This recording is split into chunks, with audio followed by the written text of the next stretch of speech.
Take it away, Donna. Okay, so it's important for you to know exactly what it is that you're applying to. Is we're looking at the professional nursing major. Up until this point, you've been focused on your pre-nursing courses, your sciences, your English, your sociology, all that kind of stuff. Right now, though, we're talking about the professional major. So the professional major is the final 4 semesters of the program. I've had many students over the years comment to me they can't wait to get into clinical when it's going to get so much easier for them. Yeah, no, not the case. The professional major is very rigorous. You will be utilizing knowledge that you have learned in the last 4 semesters with your sciences. So be sure to refresh yourself in those sciences: A&P, micro, biochem, nutrition, lifespan development, all those things you're going to be using going forward, and you will not have time to review once you start the professional major. So know that those knowledge, or that knowledge that you have right now, is foundational for your success. Then you will be in semesters where you will have 5 courses, where you are going to have 4 theory courses, predominantly here in the Cunningham building, 1 clinical each semester, where you will be going to a variety of different settings. So plan on clinical being a very full-time job. You will have about 300 pages of reading a week. You're going to have all kinds of group assignments and individual assignments that you do in class. So class attendance is crucial to your success. If you're not doing well in something, your faculty will be tapping you on the shoulder for you to meet with them. We really almost insist that you meet with your faculty just to make sure that things are going well moving forward. So do expect that the time commitment will increase over what you're in right now. So keep your work hours to a minimum. We strongly encourage you to be working no more than 15 to 20 hours a week, just because your nursing courses are going to be very demanding. It's best to start out with less hours planned and then pick up a shift if you need to further along, versus trying to make adjustments. Say you start out full-time and you say, well, I can always cut back. It usually takes a good month to cut back on your work hours, and then by then you've dug yourself into such a hole that you can't get out of. So be careful to keep those work hours down. The clinical that you will have every semester is going to be 1 day a week up until the final semester, when it's 2 days a week. And you will be, again, at a variety of settings. The first semester you start out at long-term care, rehab types of settings. Second semester is hospital. Third semester is population health, which is outside of hospital kinds of nursing, because more than half of nurses work outside of hospitals. And then your final is hospital specialties. Then you graduate and you take the NCLEX, which is the licensing exam. You will be in classes where your exams are going to be styled so that you are prepared to take that NCLEX. So do expect that your exams are going to be much more than memorization. It's going to be all about application. Yes, you have this knowledge. Now, how do you use it? So that's going to be very important for you as a difference. And then you will be in the Nursing Learning Resource Center, which is effective as of this coming fall semester, will be across the street at the Northwest Quad. And you will learn all kinds of skills over there, and starting with appropriate hand washing, working your way up from there. And those are predominantly in the first 2 semesters of the program, with an occasional addition to that as you finish up the rest of the program. But you'll spend a lot of time in the Nursing Learning Resource as well, Nursing Learning Resource Center as well. Make sure that you do give that the time that it needs. Especially this first semester of the program, you will have many skills that you would learn as a CNA. So those of you who work as CNAs may not need to spend as much time in the NLRC that first semester, but those who do not, you need to plan to have that additional time so that you build that muscle memory in learning how to do all those skills. So that's what you should be expecting.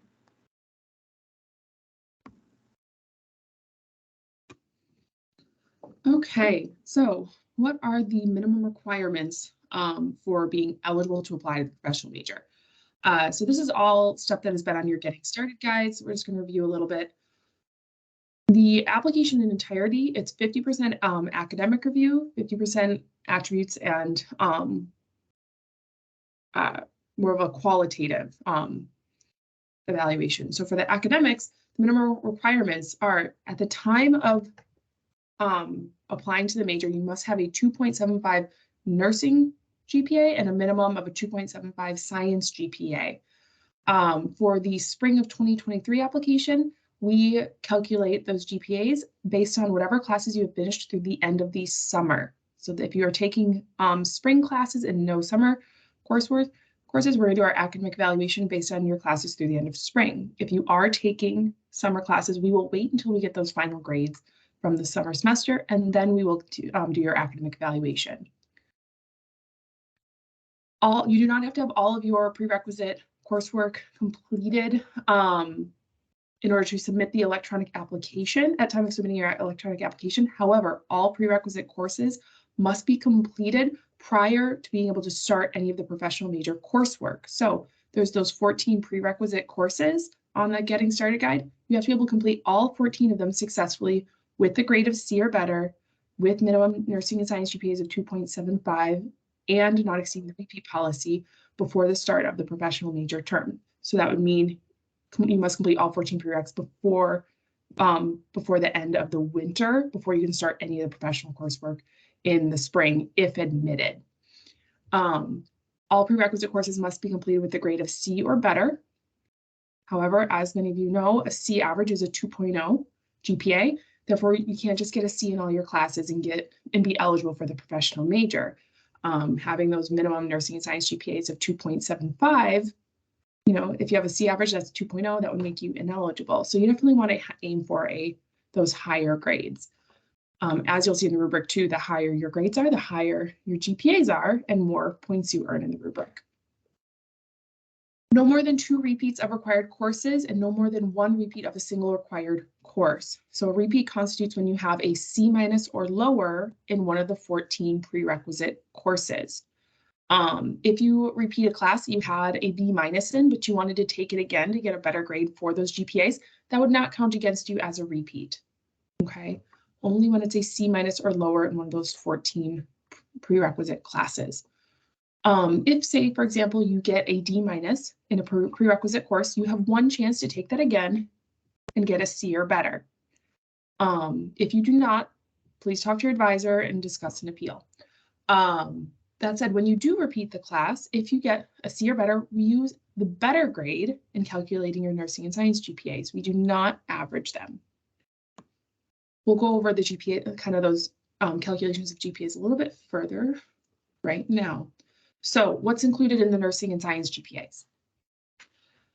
For some of you, this is going to look familiar. I use this in my evaluation of your transcripts. So these are the 14 prerequisite courses. You'll notice in this column here, when we calculate your pre-nursing GPA, it's not your cumulative GPA like you see on your unofficial transcript. We calculate these manually. Donna and I do this. So the nursing GPA is calculated based on the grades earned in all 14 prerequisite courses. The science GPA is kind of a sub-GPA from within that, where we take a second GPA based on just these 7 sciences here. When you look at the rubric for admission, you'll notice that there's a maximum of 15 points for the pre-nursing GPA, but you can get up to 20 points for your science GPA. The reason the sciences are weighted a little bit heavier is the committee knows how you perform in the sciences is a huge indicator as to whether or not you can be successful in the professional major.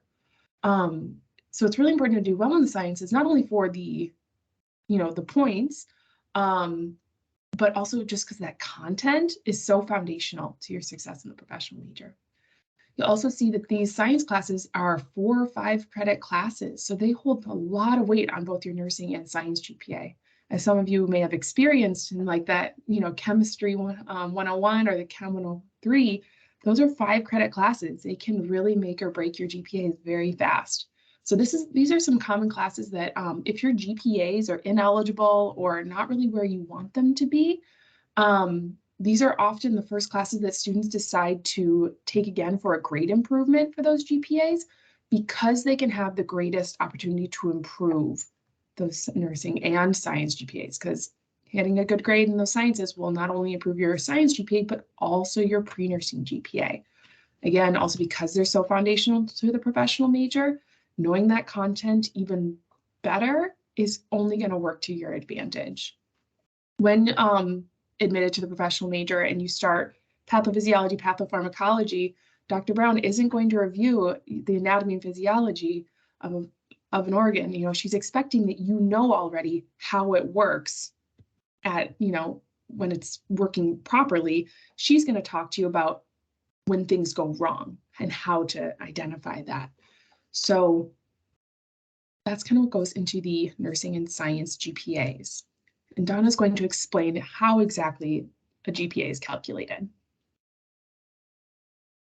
Okay, so when you are calculating our GPA, first of all, as Katie mentioned, we always share the spreadsheet where we evaluate each person on an individual basis with our advisees.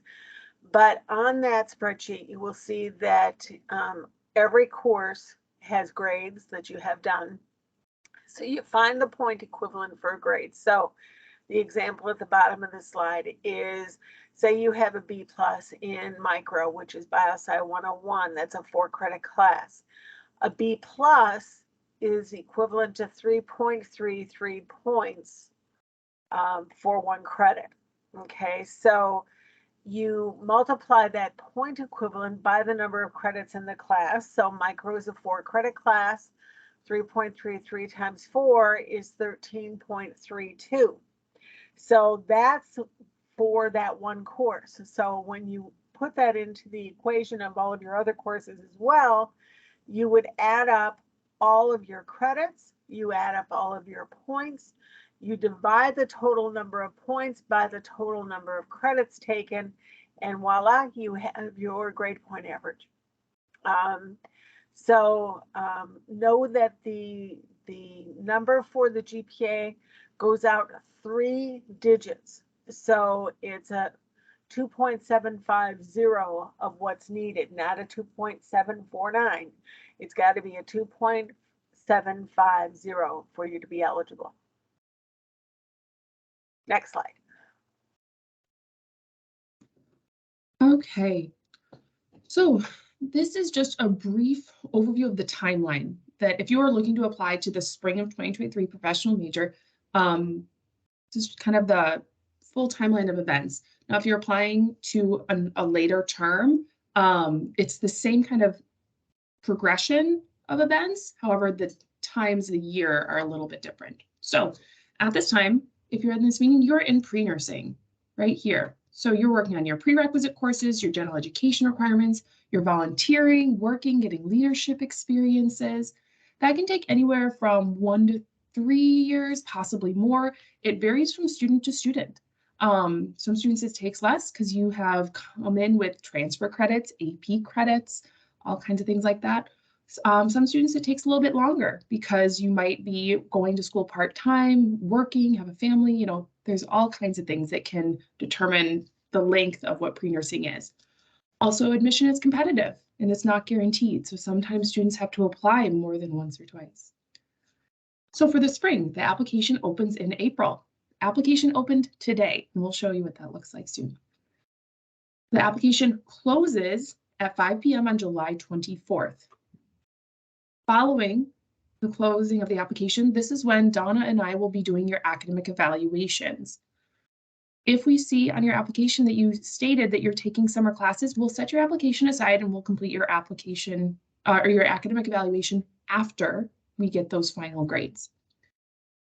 By The end of August, you will be notified, if eligible, you'll be notified via email to schedule the interview and essay. Keep in mind that while Donna and I, in between that July 24th and the end of August, make sure that you are checking your email regularly. If there's something that we see in your academic evaluation that would deem you ineligible, we will contact you right away and make sure, like, are we missing any transcripts or academic records? And we'll be asking for you to send us proof of that course. Or if there's any, gaps in your application, we will contact you. But we give you a deadline to get back to us. Otherwise, your application will be deemed ineligible. So please make sure you're checking your email over the summer. Again, end of August, we notify students to schedule the interviews and essay. We notify all students at the exact same time. So even if you finish all of your if you're not taking any summer classes, we still wait until all students who applied by that July 24th deadline. We will contact all students for the interviews and essay at the same time because we want everyone to have a fair chance to sign up for the interviews and essay.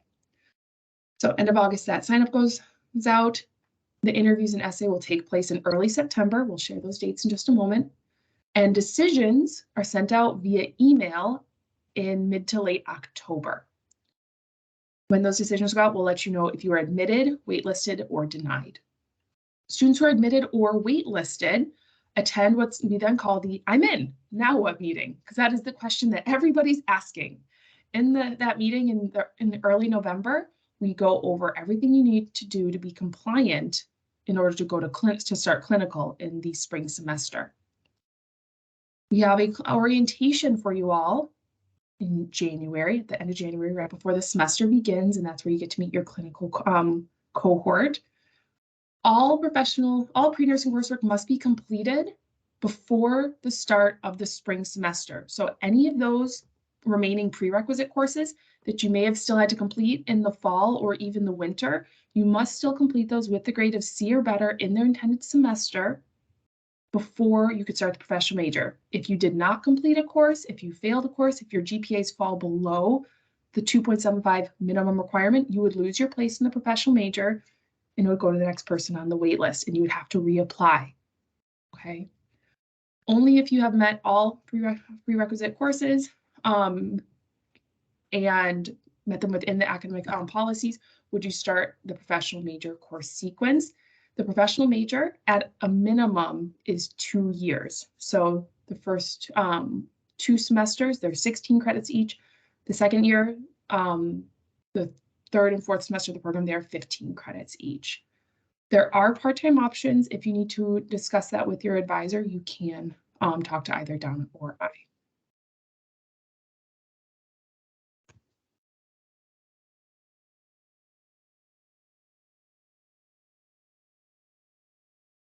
So the application to the professional major is holistic in nature, as we've been talking about, where we're going to be looking again at your academics, your work, volunteer, leadership, etc. experiences, your interview, your essay. So you want to make sure that everything is as strong as possible.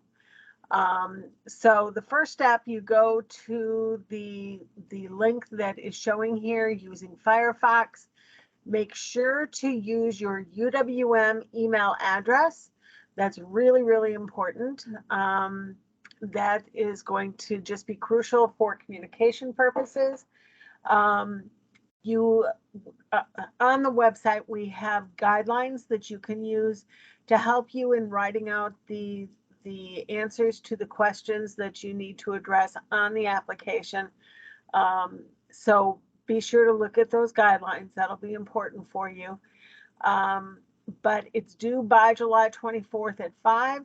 Make sure that you are working on this earlier than that. Get the application in sometime, earlier, just because you don't want to risk your computer crashing at the last minute, or anything weird can happen, and under no circumstances do we accept late applications. So just really, really important for you to have that in on time. So we always have people who wait until the last minute and it's July 24th at 4:45 and they're working on their application and then something goes wrong and that causes a problem. So be very, very careful about that.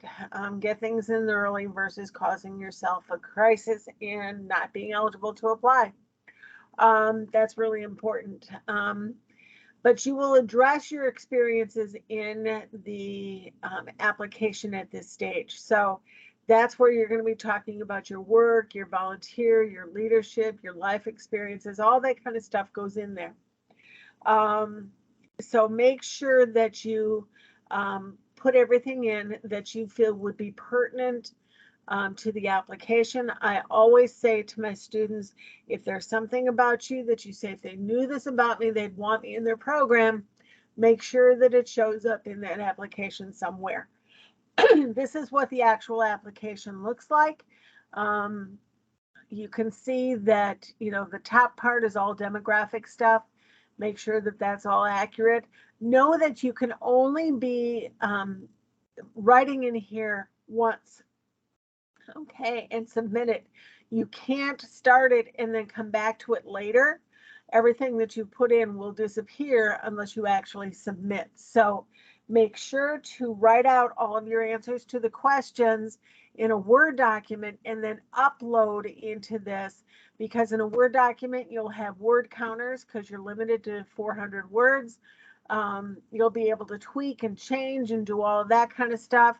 And then you'll be able to enter your paragraphs as you write them into the application here that Katie's showing to you. So just make sure that you put your best foot forward. Make sure to include your experiences. You should be focusing on things that you have done in college, working on this degree. So things that you did in high school are not going to carry the same weight as something that you did in college. They really want you to focus on your college experiences. So put those kinds of things in there. Let's see what else. And then make sure to submit at the end. And then once you have that submitted, you will get a little emblem up at the top that says, confirmed, and that'll show you that that was received. And then our office does send out an email periodically to people who have a complete application showing that it's been done. When you submit your application, it comes back blank, but at the very top it says application successfully completed in green lettering. That sometimes scares students, but note that, as Donna said, it's a human in the office that's going through and periodically sending that confirmation that your application was received. So you will not automatically get a confirmation email. Okay. Another thing really quick, you'll notice that these text boxes, you can change the size of them as needed. But as Donna indicated, you'll notice at the bottom, there's not a save and finish later. That's why she said, do it in a Word document. You can copy and paste into these boxes when you're ready to submit. And then there's the declaration of authenticity, where you type your initials and then the letters CON for College of Nursing 2 times, and then you would click submit. The reason we have that CON, that's kind of like how on Google, they'll say click all the boxes that have a stoplight. That's, just to make sure that you're not robots submitting a bunch of applications. That's our version of that. So it's fairly self-explanatory, but do make sure that you submit it complete. Every now and then we have somebody who doesn't think that the portions below are important. They really are. So make sure to put all of that in there. And under the education piece, make sure to include the courses that you are taking at other schools in particular. Or if you haven't registered for the fall semester, or if you're planning on taking something like nutrition over the winterim, make sure to include those things, because those are going to be things that Katie and I are going to be looking for when we're evaluating your academic record to make sure that you are eligible to apply. Otherwise, If you don't have it on here and you're not enrolled in it, we're going to have to put you on the ineligible list and send you an email and say, you know, you're not eligible because you're missing nutrition or you're missing micro, and you could be enrolled in those, well, not nutrition, but you could be enrolled in micro elsewhere, and we just don't have that record. So included here, that's going to be helpful. Okay. Hopefully that helps with that piece. Next slide. Yeah, and just one more thing quick, you can go into this link and take a look at this application. If you know, on your own time, you're not required to complete the application when you go to the link. So you'll see on our presentation and on the website, this link is available to you. It's okay to click on it and go and look at it just as we are. You're not required to submit an application when you click on that link. Okay.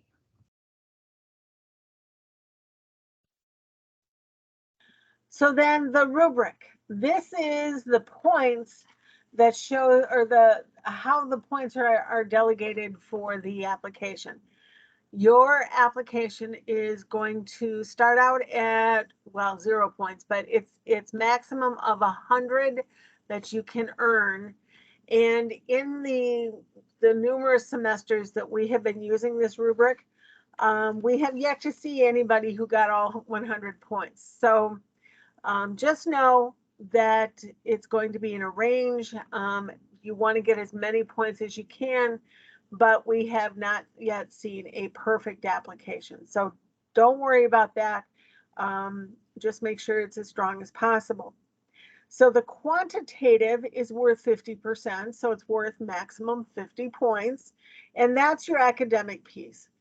And for the grade point average, the pre-nursing courses, and remember that includes all 14 of those courses. If you're between a 3.3 and a 4.0, you get 15 points. If you're between a 2.75 and a 3.29, you get 12 points. So pretty self-explanatory there.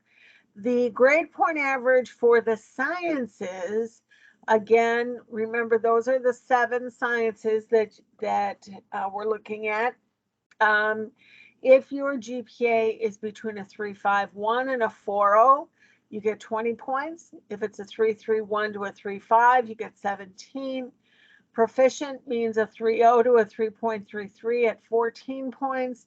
And basic meaning you are eligible, but on the weekend, 2.75 to a 2.99. You get 10 points for that. And below the standard, if you're below a 2.75, you're not eligible. And so that's why that's grayed out there. For the science courses completed, there are 7 sciences that you could possibly, well, that are included in the application.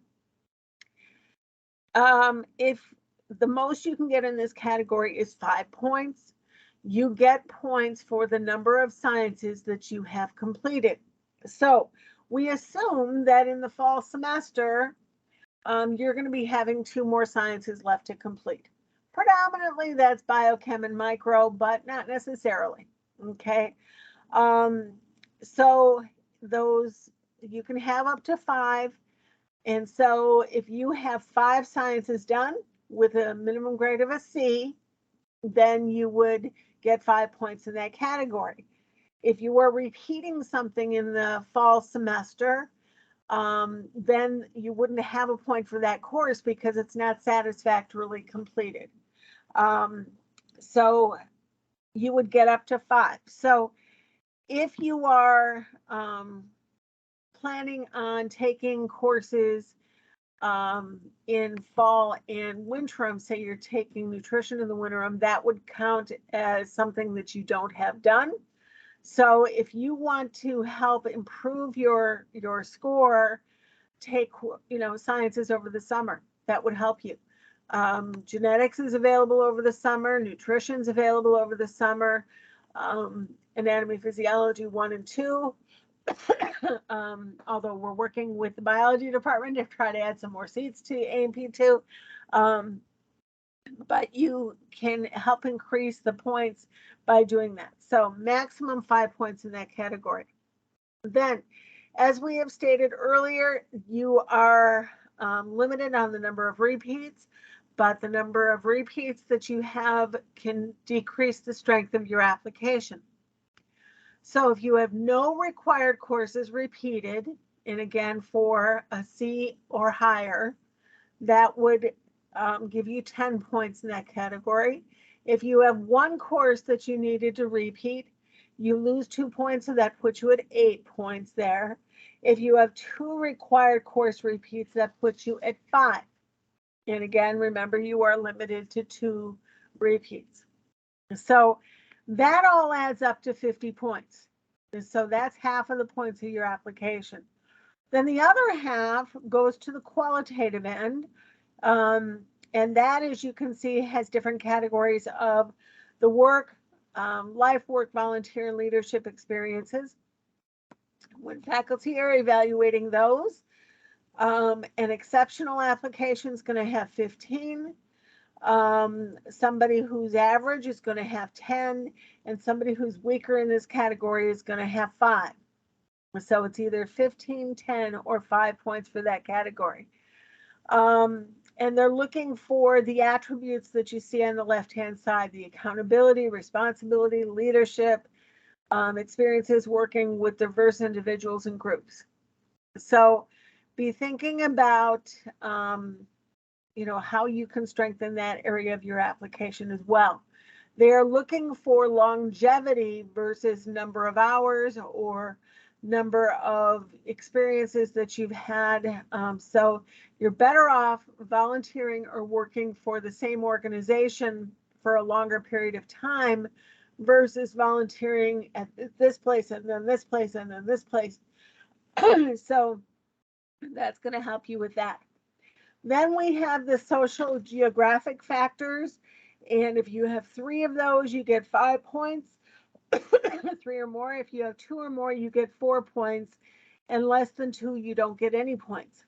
And in that category, we're looking at first-gen college student, low socioeconomic standing, a graduate of a Milwaukee public school or a Racine County school, resident of Milwaukee County or Racine-Kenosha County, or from a rural community. So that's what we're looking at for social geographic factors. Then you have your writing sample. And again, you will be writing on one day in September. And we're looking for communication, critical thinking in those categories. It's helpful to be aware of the core values of the College of Nursing as you're looking at your writing sample and your interviews. But the most you can get for your writing sample is 15 points. The essay is, if that's stellar, it's 15. If it's average, you get 12. If it's below average, you get 8. And then you're looking at your interviews. In your interviews, what they're looking for is diversity and inclusivity, integrity, leadership, collaboration, compassion, self-concept, and self-appraisal. And so with that, again, the majority that you can get is 15 points with 5 points possible per interview. So you are going to be meeting with a couple of people as you are answering specific questions in that interview. So you get the most 15 points there. So you add up all of those and you're again at 50 points that you can possibly get for the application. Totaling those 2 sections together, you're at 100 points. So that's how the rubric works so that you can know as you are planning to build the strongest application possible. Please note that I have seen where applicants have earned a full 50 points on the academic review, but who have still not gotten in because they blew off the attributes and experiences portion. Having perfect academics does not guarantee you admission into the program. Academics is only half of it. So make sure that, as Donna said, you're really putting in some good time on that other half with the attributes and experiences to discuss your volunteer work-life leadership, that essay and interview. So for the interviews, for the spring of 23, academically eligible students will be invited to sign up for a 30-minute virtual Teams interview. Those will be taking place between September 13th and September 15th. Again, scheduling is done once we can confirm eligibility of all applicants. So you meet with 2 to 3 interviewers, and again, it's 30 minutes. They are more situational based questions. You do not get to know what the questions are beforehand. As Donna kind of outlined, they're those core nursing values. Typically, those questions are going to revolve around a time that maybe a situation that you have to talk about a time that you demonstrated that value, or maybe you didn't demonstrate that value, or what you would do in a situation that would kind of bring that kind of challenge that value. So my recommendation for students when you're trying to prepare for this part of the application is practice talking about your experiences. You'll find that you have maybe like, 3 or 4 really impactful experiences that you've had in your past that, you can kind of pull out at any moment's notice and apply to a variety of situations. So practice talking about them, being able to explain what happened, what your role was, why it was important, what you would have done differently, and be able to talk about that experience in less than 2 minutes. Because when you only have 30 minutes for, about 3 questions or so, you can't spend 15 minutes talking about something because they're going to have to cut you off because they have to get to the other questions. So practice talking about them concisely. By having those experiences in your back pocket, ready to pull out at a moment's notice, it makes you feel more confident and calm. And you're not like, scrambling for something to apply to a question. If you need help with mock interviews and discussing these things, you can always go to the Career Planning and Resource Center on campus, meet with the career advisor, just kind of practice talking about your experiences. You can practice talking about them with your family or friends.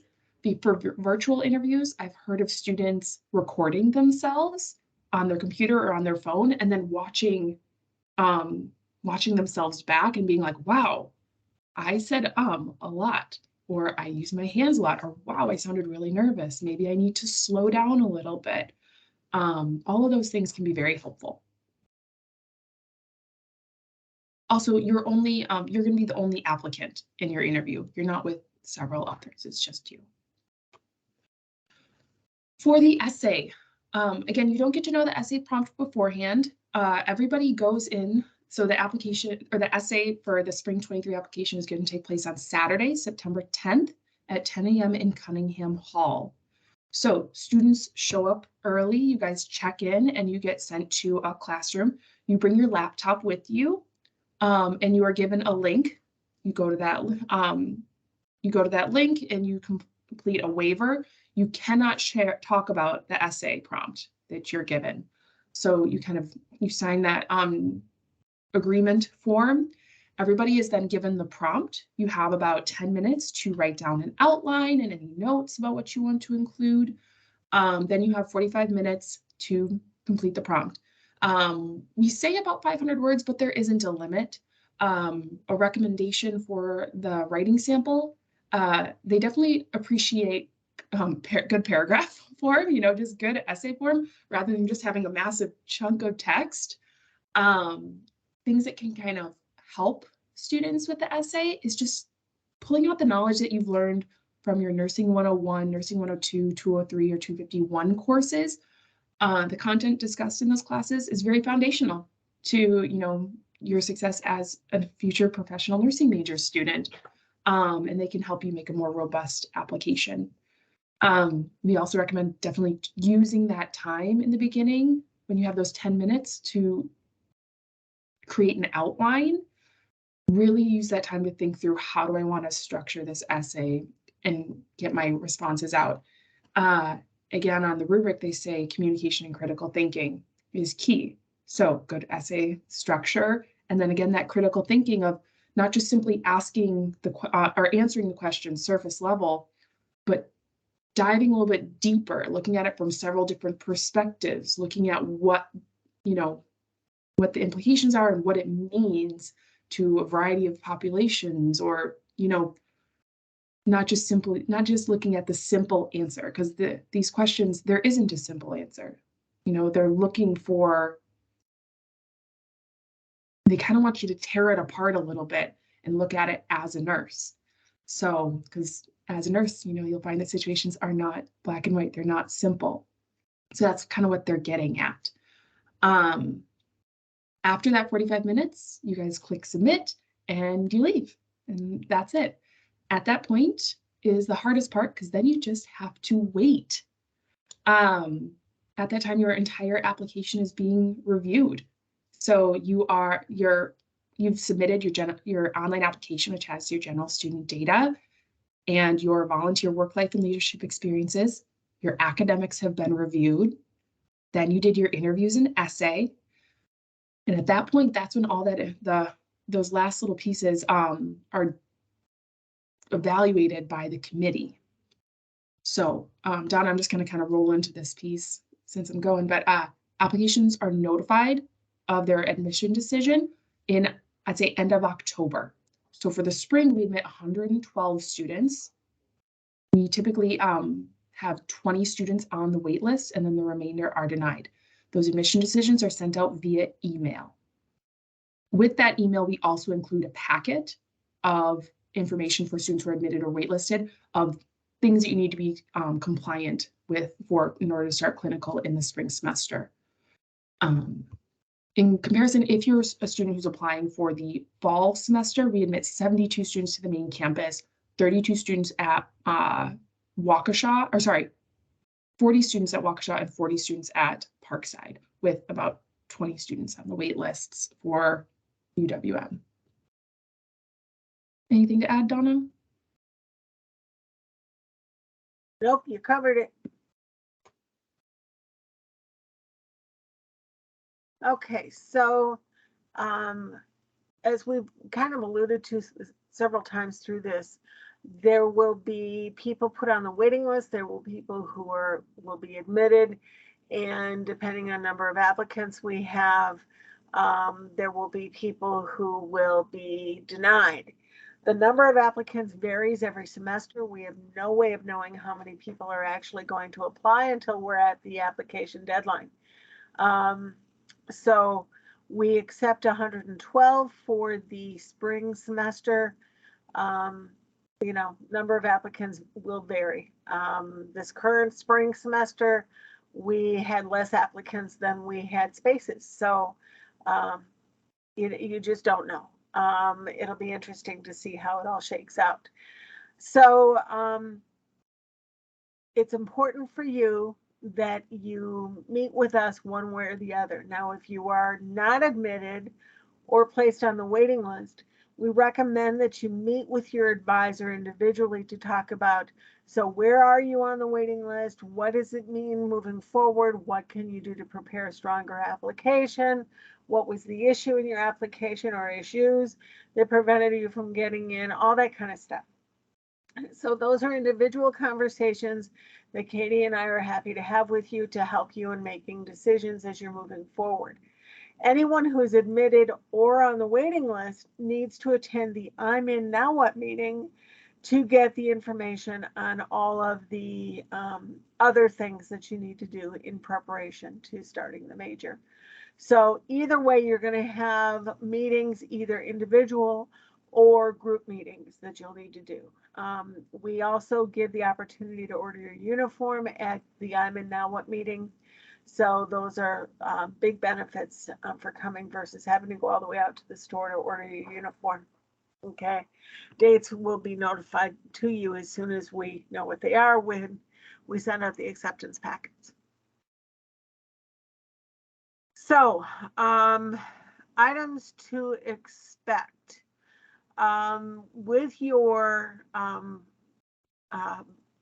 what do I want to say, the requirements that are not contingent for admission but are things that have to be done afterwards. Your health requirements, right now we're saying January 2nd, but there's serious talk that that's going to be changed to December 1st. So just be aware that these dates that are listed on this slide might change to December 1st. You will know that for sure by the time we are able to send out the acceptance packs. But your health requirements are going to be physical, lots of immunizations like your COVID shot, your flu, MMR, hepatitis B, TB, tetanus, diphtheria, those kinds of things are all required.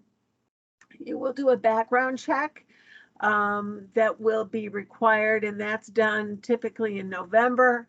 The drug test will need to be done probably again by December 1st, but right now, January 2nd.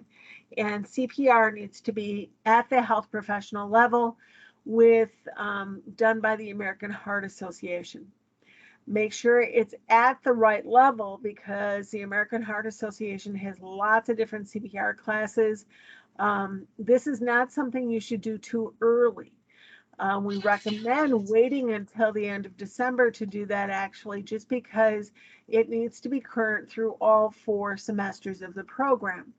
If you were to do it now, you would have to do it again prior to graduating. So you're just best off waiting until the end of December, and we will have classes available on campus that you can complete that through, to help you to have everything done in a timely fashion and spending the least amount of money to do that. Then there are additional costs to be thinking about. Know that books, uniform, shoes, stethoscope, badge, all that adds into that. The books combined with that is ATI, which is a learning tool that you use throughout the program. Both are expensive. You're looking at about $1,600 or so for books for the professional major each semester. So be careful about that. Plan for that ahead of time. That's, I'm sure, far more significant in cost for books and supplies than you're used to spending. So don't let that shock you. Shoes need to be worn only at the clinical setting, and they all have to be either total white, black, or navy. Your uniform, again, you order through a specific company because they put the logo on it. I'm sure you've seen students wearing it throughout the college. Stethoscope needs to be a dual head stethoscope, meaning it's got a bell and a diaphragm on it. Get an unusual color and get your name etched on it because they do tend to grow legs and walk. And then you'll have a badge, an ID that's separate from your UWM ID that you wear at the clinical setting so that they can see that you're a UWM nursing student and you're entitled to be there.